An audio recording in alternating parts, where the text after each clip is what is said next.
We're going to Fairfax County, where police there just announced one of their officers has been fired from the force following the shooting death of Timothy McCree Johnson, who was killed last month after allegedly stealing a pair of sunglasses from Tyson's Corner Center. The officer's body cam footage shown to the family a few days ago, but it has now been released to the public. Joining us to discuss the pros and the cons of this technology is Professor and former police officer Khalfani Turi. Good to see you. Let's talk about this, because there was a huge push years ago across the country to basically get every single police department outfitted with body camera, because that translated into transparency and accountability. Are we seeing that these days? Well, first of all, thank you for having me, Marina.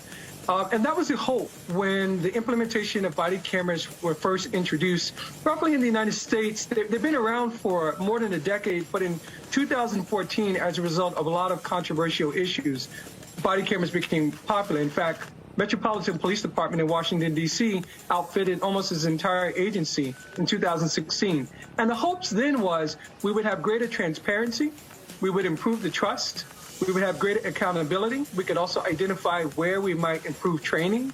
And unfortunately, research has demonstrated that body-worn cameras hasn't necessarily impacted both police behavior behind the badge and also citizen behavior on the other side of the badge. So while they're positive and the reception to them are mainly positive, it's been sort of a lukewarm effect.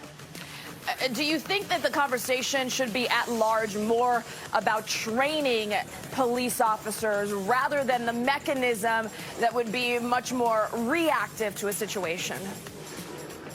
Well, certainly we need to put a lot of investment in training, and I think most police officers call for that, as well as citizens. But we also have to evaluate how well the training is taking place. What are the effects of that training? And body-worn cameras gives us that real-time observation. We want to know something about, whether or not the police officers are flouting the training as well as departmental policies, or is the training having an impact?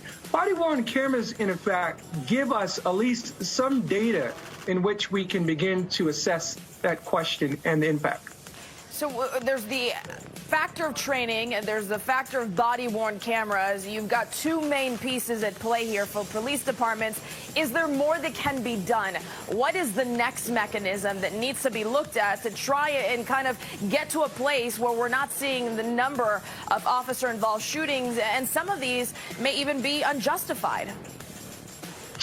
Well, certainly the footage tells us whether or not these shootings or escalated use of force are justified. In fact, what we've found is that body-worn cameras have reduced a lot of civilian complaints against police officers. Most police officers have integrity, they're ethical leaders, and they go out and do what the citizens ask them for. But we still have these incidents of increased and unnecessary use of force, and body-worn cameras give us that example.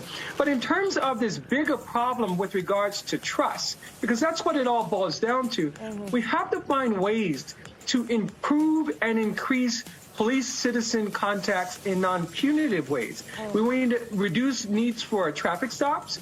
We need to reduce needs for police contact, particularly in poor and working-class communities. And we need to find ways to increase more positive interaction. Can police officers and citizens simply talk more to each other? Yeah. Can they have non-punitive and casual conversations?